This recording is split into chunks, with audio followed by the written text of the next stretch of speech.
In today's story, we'll travel 2,000 years back in time to a Judean hillside as Jesus talks to his followers about worrying and about God's providence. Imagine walking through the countryside of Judea in the days of Christ. It's a day far removed from our cluttered lives. There are no cell phones, no computers, no video games, no cars. It's just you and God and His creation. Oh, and a few hundred other followers of Jesus. You're one of those followers, but it doesn't seem crowded. Everyone around you is patient and happy and full of cheer. It's as if they've waited all their lives for this moment. It's as if their people have waited centuries for this time in history. No one's in a rush. No one is pushy. They're savoring every second.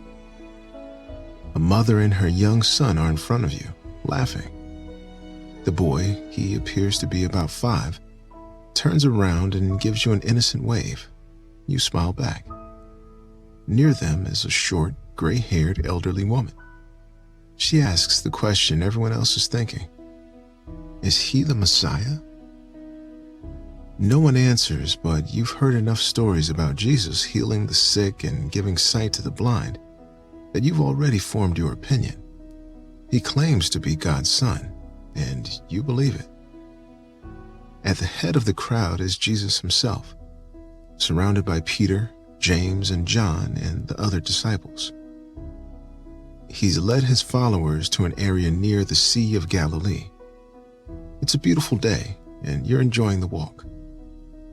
It's warm and mostly sunny, with only a few white, wispy clouds high overhead. They're moving ever so slowly across the sky, as if they too are hanging around and watching Jesus, wanting a glimpse of the Messiah. The warm sunshine massages your skin, and a cool breeze off the Sea of Galilee ensures you don't get too hot. The breeze carries with it a dozen earthy aromas: water and dirt and freshwater fish, and even the unmistakable scent of wildflowers from the nearby shore.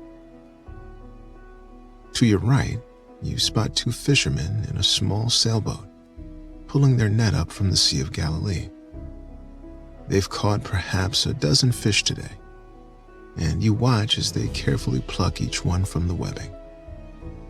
Suddenly, one of the fishermen looks in your general direction and motions to his friend, who looks your way too. You quickly realize that they're not looking at you, but at Jesus. Both men rush to the back of the boat and grab their paddles.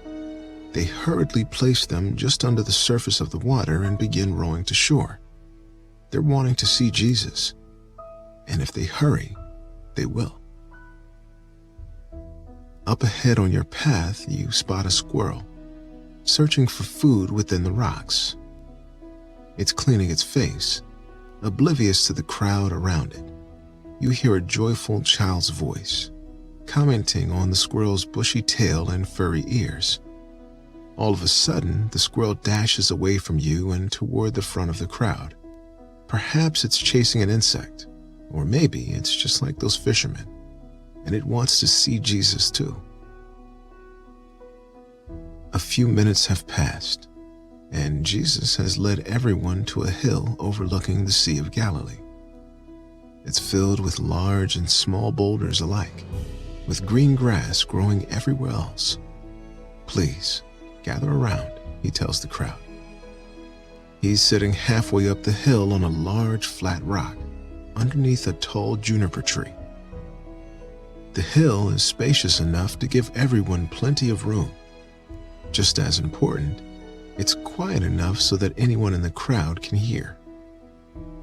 You find a small boulder to sit on to listen to Jesus.